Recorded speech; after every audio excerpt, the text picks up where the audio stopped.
औज़ुबिल्लाहिमिनश्शैतानिर्रजीम बिस्मिल्लाहिर्रहमानिर्रहीम सल्लल्लाहु अलैहि वसल्लम। वी आर डिस्कसिंग वाइटामिन्स और वाइटामिन्स की सीरीज़ में आज हम अपना तीसरा वाइटामिन स्टार्ट करते हैं, वाइटामिन के। हम बेसिकली पहले जो है वाइटामिन्स जो फैट सॉल्युबल वाइटामिन्स हैं वो डिस्कस कर रहे हैं, और उसमें हमने विटामिन ए और विटामिन डी डिस्कस कर लिया है। विटामिन के जो है अब हम उसको डिस्कस करते हैं।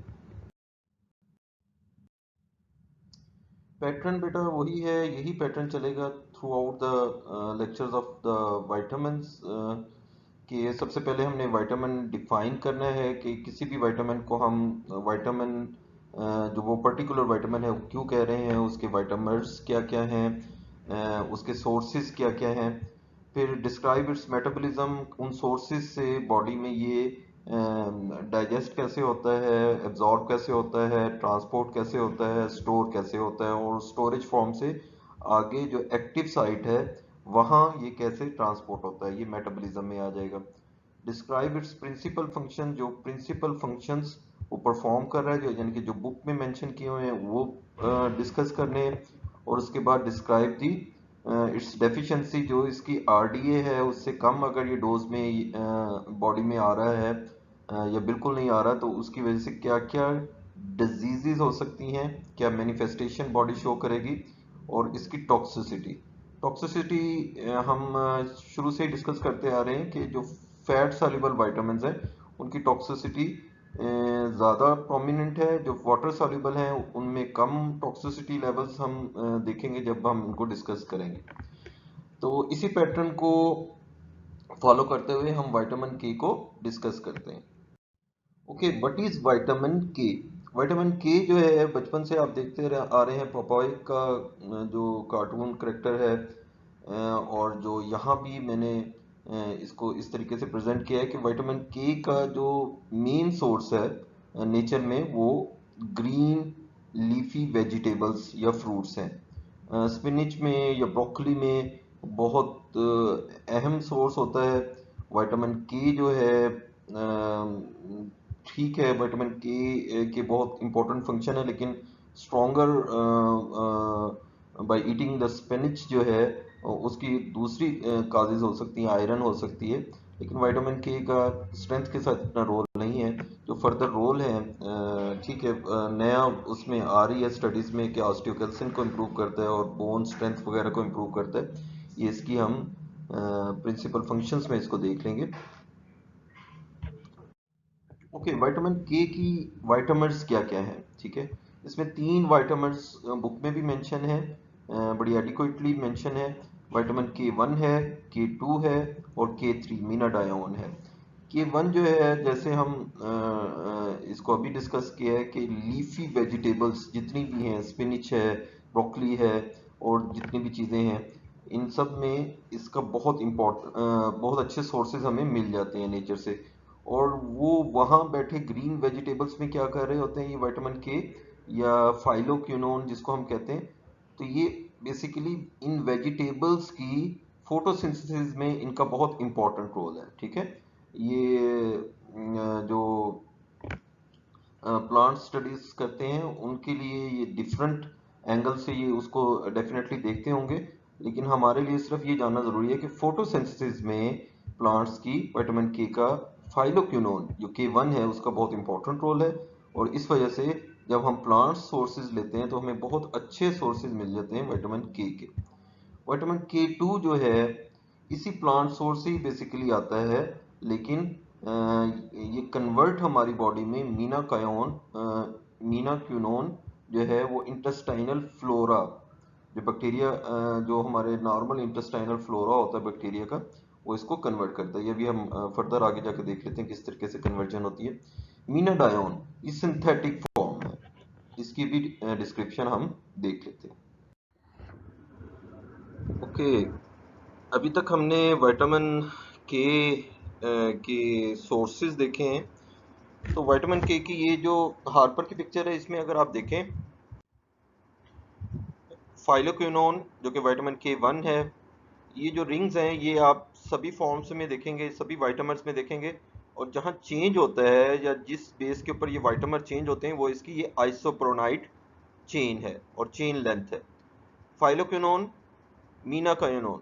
मीनाकाइनोन में हमें 2 से 3 वेरिएंट मिल जाते हैं इसके, जो जिसको K2 कहते हैं, और वो अगेन जो है depending upon the length of this isoprenoid chain. Menadiol और मीनाडायोल डाइएसिटेट, ये इसकी सिंथेटिक फॉर्म्स है। ये इसकी सिंथेटिक फॉर्म है। इसमें देखिए चेन लेंथ जो है वो या तो नहीं है या फिर उसकी अटैचमेंट डिफरेंट है। ये K3 है। K1, K2 और K3 के सोर्सेज क्या क्या हैं और इनके आपस में जो क्लिनिकल इम्पोर्टेंस है ये क्या क्या है, ये अभी देखते हैं हम।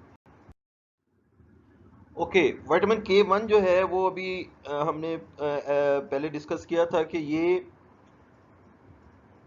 लीफी वेजिटेबल्स जितनी भी हैं, जितनी भी ग्रीन वेजिटेबल्स हैं, उसमें इसकी एबंडेंट सप्लाई होती है। इस वजह से हमें किसी किस्म की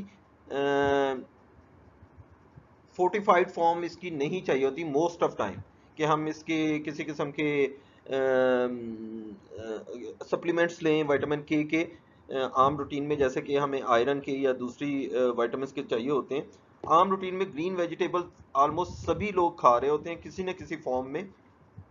और ग्रीन वेजिटेबल में क्यों होती हैं ये भी हमने डिस्कस किया, क्योंकि फोटोसिंथेसिस जो है ग्रीन वेजिटेबल्स की वो विटामिन के बगैर नहीं हो सकती। तो उनमें ये फोटोसिंथेसिस का रोल परफॉर्म कर रहे होते हैं K1, और हम उनको एज ए जब खाते हैं तो as a source of vitamin K खा लेते हैं। विटामिन K2 क्या है या मीना क्यूनोन क्या है? जो विटामिन के हम लीफी वेजिटेबल्स में से ले रहे होते हैं, वो जब हमारी गट में जाता है तो गट में हमारा फुल ऑफ बैक्टीरिया है। ये हमारे नॉर्मल फ्लोरा है। दुनिया में इतने लोग नहीं है जितने के हमारे गट में माइक्रो ऑर्गेनिज्म या बैक्टीरियाज हैं। ये बैक्टीरियाज हमारे लिए फ्रेंडली बैक्टीरिया और काफ़ी काम करके देते हैं। उनमें से एक काम जो है वो विटामिन K2 की सिंथेसिस है फ्रॉम द K1। अब विटामिन K2 जो है, K1 जो है, जो ग्रीनी वेजिटेबल्स किसी भी पर्सन ने खाई, जब वो गट में जाती हैं तो ये गट में ये बैक्टीरिया जो है एनारोबिक इनकी ट्रांसफॉर्मेशन कर देता है एनारोबिक रेस्पिरेशन की वजह से।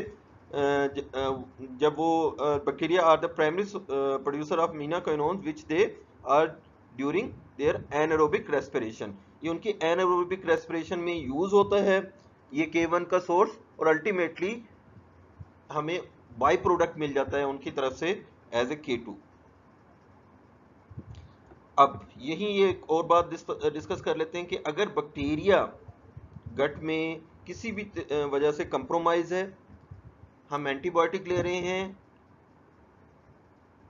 अनड्यूली हम एंटीबायोटिक ले रहे हैं जिसकी वजह से गट बैक्टीरिया जो है वो स्टरलाइज हो चुके हैं, या कुछ लोगों में, बड़े बूढ़ों में या छोटे बच्चों में पेरेंटल सप्लाई चल रही होती है, आईवी मेडिसिन चल रही होती है, और 2-2 हफ्ते 3-3 हफ्ते आप देखेंगे नर्सरी में बच्चे जो है विदाउट फीड के रहते हैं। तो उन बच्चों में भी चांस होता है कि उनके जो गट फ्लोरा है वो ख़त्म हो जाए या टॉक्सिक हो जाए, जिसकी वजह से विटामिन के की ऐसे बच्चों में डेफिशिएंसी हो जाती है। विटामिन K3 ये सिंथेटिक फॉर्म है। अभी तक हमने डाइटरी सोर्सेज देखे, यानी कि वेजिटेबल सोर्सेज थे विटामिन के, और गट में आके उसकी ट्रांसफॉर्मेशन हुई K1 की K2 में। जो सिंथेटिक सोर्स है, यानी कि जो मेडिसिन हम लेते हैं, किसी किस्म की टैबलेट विटामिन के की लेते हैं, या मोस्ट ऑफ टाइम इसकी प्रिपरेशन जो है वो इंजेक्शन फॉर्म में या एम्प्यूल फॉर्म में आती है, इसको हम मीनाडायोन कहेंगे, और ये बेसिकली K3 है। ये इतना वेल रिकमेंडेड नहीं है। किसी ज़माने में बहुत ज़्यादा यूज़ होता था, रैशनल यूज़ था प्री मेच्योर बेबीज़ में। ये भी हम थर्ड लेक्चर में डिस्कस कर लेंगे कि इसका रैशनल यूज़ या कॉमन यूज़ क्यों था प्री मेच्योर बेबीज़ में। लेकिन अब जो है इतना कॉमनली ये यूज़ नहीं होता। क्यों? क्योंकि ये वाटर सॉल्युबल है, ग्लूटाथायोन के मेटाबॉलिज्म के साथ इंटरफेयर करता है, और टॉक्सिसिटी इसकी बहुत ज़्यादा है। विटामिन के की, K1 और K2 की वैसे टॉक्सिसिटी नहीं है, यानी कि डाइटरी सोर्सेज से जो विटामिन हम ले रहे हैं उनकी टॉक्सिसिटी लेवल बहुत रेयर है। लेकिन K3 जो कि इंजेक्शन फॉर्म में हमें लेना पड़ेगा या एडवाइस करना पड़ेगा, उसमें हम बहुत केयरफुल होंगे कि ये अपनी टॉक्सिक डोज में ना चला जाए, क्योंकि टॉक्सिसिटी में जाके ये हिमोलिसिस ऑफ द आरबीसीज और हेपेटोसाइट को डैमेज करता है। प्रिंसिपल फंक्शन जो है विटामिन के का, वो पोस्ट ट्रांसलेशनल मॉडिफिकेशन है। हम प्रोटीन के चैप्टर में पढ़ चुके हैं कि कुछ प्रोटीन्स जो है जब बॉडी उसको सिंथेसाइज करती है वो जाइमोजिन फॉर्म में करती है। मोस्ट ऑफ टाइम जो केमिकल्स होते हैं या हार्मोन्स होते हैं या क्लॉटिंग फैक्टर्स हैं जिनका इंस्टेंटली यूज है बॉडी में, ये जाइमोजिन फॉर्म में स्क्रीट होते हैं कि फैक्ट्री से जो भी है वो रैप फॉर्म में स्क्रीट हो गए, और जहां जरूरत होगी वहां अनरैप किया जाएगा। अनरैप मतलब पोस्ट ट्रांसलेशनल इसमें मॉडिफिकेशन की जाएगी। किसी भी किस्म का ग्रुप ऐड कर दिया जाता है, कोई एटम इसमें ऐड कर दिया जाता है, कोई मॉलिक्यूल ऐड कर दिया जाता है या निकाल दिया जाता है, जिसकी वजह से ये एक्टिव हो जाते हैं। जैसे कि क्लॉटिंग फैक्टर्स है, हमारे ब्लड का काम है फ्लोइंग कंडीशन में रहना, ये हमारा ट्रांसपोर्टर है। हम इसको नहीं चाहते कि कहीं ये ट्रांसपोर्ट हमारी जैम हो। लेकिन दूसरे हाथ के ऊपर हमें पता है कि ये हमारा रेड गोल्ड है। ब्लड जो है एक वाइटल आर्गन में से आता है।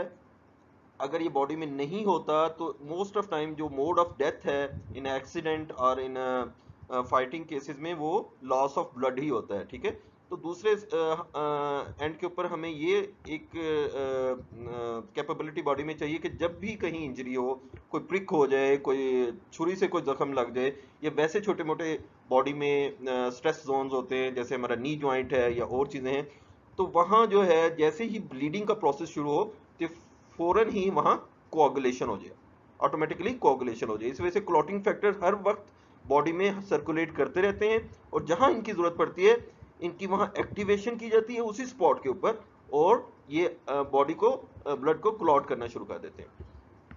तो इस क्लॉटिंग में बहुत बड़ी स्कीम इन्वॉल्व है, उसमें एक इंपॉर्टेंट रोल विटामिन के का है।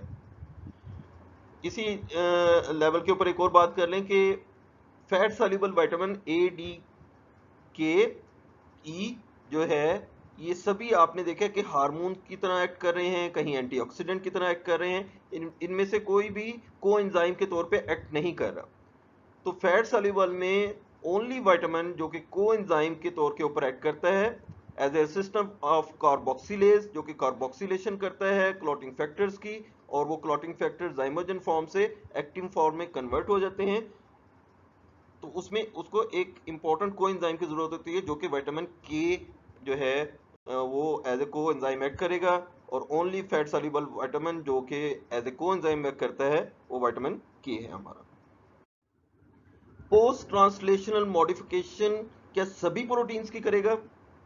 नहीं, ये सिर्फ उन प्रोटीन्स की पोस्ट ट्रांसलेशन मॉडिफिकेशन करेगा जिनमें एमजीपी डोमेन होती है। ठीक है, एमजीपी डोमेन क्या है?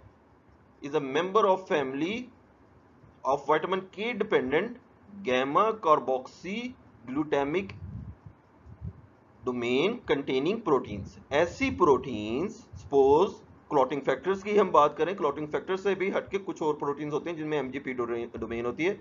ऐसी प्रोटीन्स जिनमें ग्लूटामिक एसिड होगा, और उस ग्लूटामिक एसिड के ऊपर हमें पता है अल्फा बीटा गैमा, गैमा जो कार्बन है वहां कार्बोक्सिलिक ग्रुप एक अटैच होता है, उसके ऊपर ये कार्बोक्सिलेशन कर देगा, फर्दर कार्बोक्सिल ग्रुप ऐड कर देगा with the help of carbon dioxide.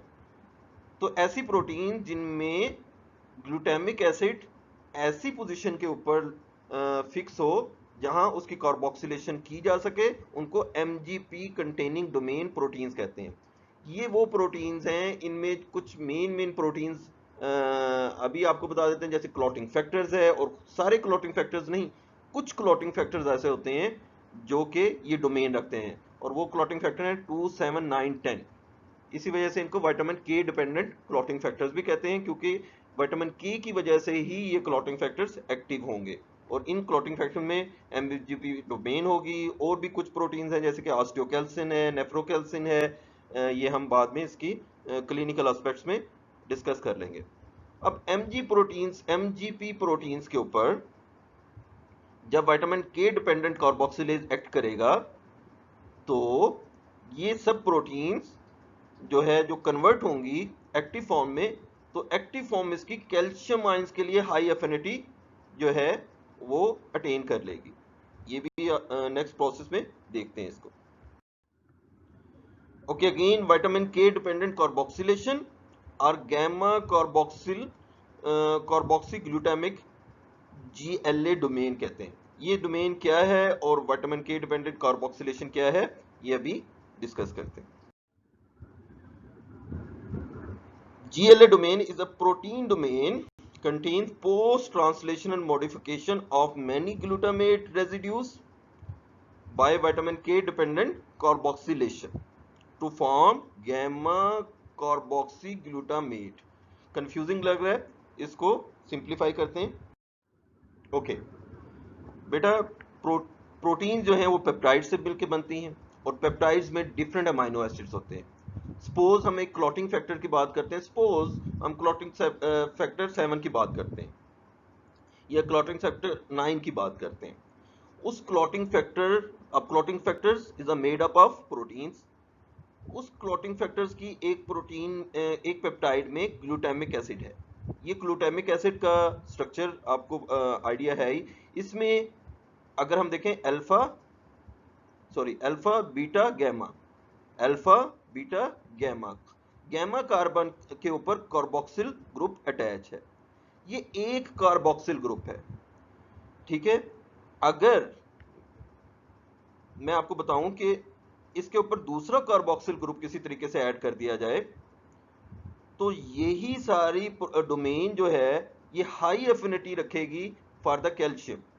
Calcium के साथ बहुत ज्यादा ये एफिनिटी क्रिएट कर लेगी by adding a further carboxyl group, और एक पूरा लाइगेंड बन जाएगा हमारा कैल्शियम के लिए। और कैल्शियम जो है कोआगुलेशन में बहुत इंपॉर्टेंट रोल परफॉर्म करता है, जो कि हम नेक्स्ट लेक्चर में देख लेते हैं।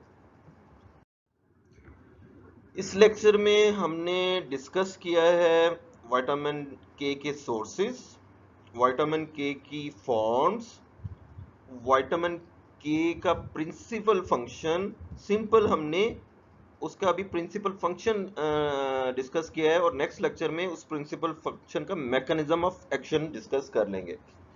हमने ये चीज एस्टेब्लिश की है या अंडरस्टैंड की है कि विटामिन के किन प्रोटीन्स के लिए एफिनिटी रखता है। विटामिन के बेसिकली एक्ट करता है एज ए कोएंजाइम। किस एंजाइम के लिए? कार्बोक्सिलेज एंजाइम के लिए। ये कार्बोक्सिलेज एंजाइम की भी दो कैटेगरीज हैं, एक विटामिन के डिपेंडेंट और विटामिन के इंडिपेंडेंट।